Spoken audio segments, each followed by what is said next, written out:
What is up, guys? Welcome to the Shadowcast. Today we are going to be speaking about two very big inconsistencies of the pro-choice movement. One of the main points of division regarding abortion is whether or not a fetus is a human being. However, my goal here today is not to prove or disprove one of the two sides. I am merely going to be asking two very simple questions. Let's begin. Let's talk about abortion. Sorry, tell me how this works. Bacteria is life on Mars, but a heartbeat isn't life on Earth? Weird. Tom Macdonald, people so stupid. Many within the pro-choice crowd do not regard a beating heart as a living entity, at least in relation to a fetus.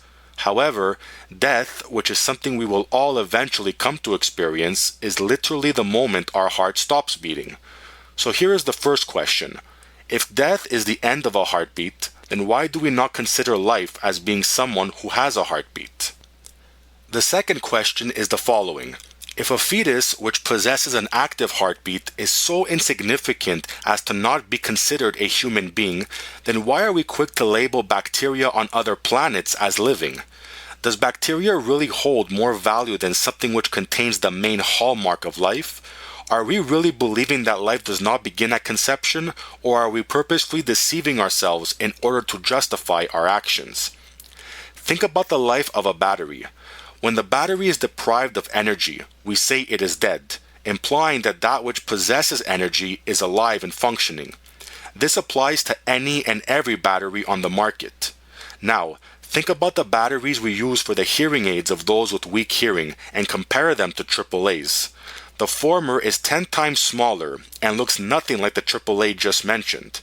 Yet, no one would ever put into question the identity of the hearing aid battery. Why? Because though it looks different, it is still filled with energy and can thus be considered as a power source. Here's the point. Why is it that when it comes to human life, most agree that a fetus should not be considered as a living entity, when batteries, which vary greatly in terms of size and shape, are considered alive if they possess enough energy to furnish our gadgets?